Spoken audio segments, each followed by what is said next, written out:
बाहर जाओ खड़े होने लेके उतरना वीडियो कनेडा नहीं वो आ रहे ये आ गए जमा उतर रहे हैं बनाने का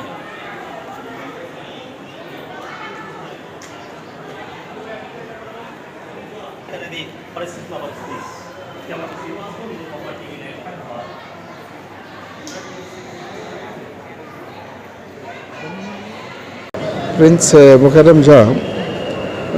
2 दिन पहले इस्तांबुल टर्की में इंतकाल कर चुके हैं।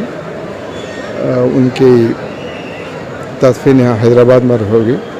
और इसलिए चार्टर्ड फ्लाइट से जनाजा यहाँ पर लाया जा रहा है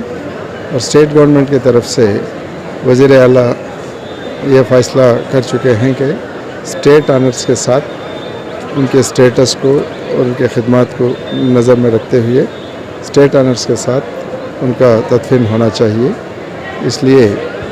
जितने भी महकमे हैं जैसे GHMC है या पुलिस डिपार्टमेंट और प्रोटोकॉल रोड्स एंड बिल्डिंग्स ऐसे सारे महकमे इसमें इन्वॉल्व होंगे। जिस तरह से यहाँ पर काम होना चाहिए उसका पूरा जायज़ा लिया गया है। कल शाम को यानी कि 17 तारीख शाम को चार्टर्ड फ्लाइट यहाँ पहुँचने के इम्कानात हैं और 18 तारीख सुबह 8 बजे से दोपहर 1 बजे तक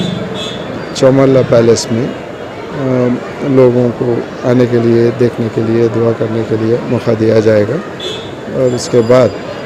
उसी दिन शाम को 18 के शाम को मक्का मस्जिद में नमाज असर की नमाज के बाद फ़ौरन बाद नमाज जनाजा होगी और असर और मगरिब के दरमियान तदफीन भी मक्का मस्जिद में जहाँ असफ जाही डायनेस्टी के इससे पहले निज़ाम उनका तदफीन हुआ है वहीं पर उनका तदफीन भी होगा।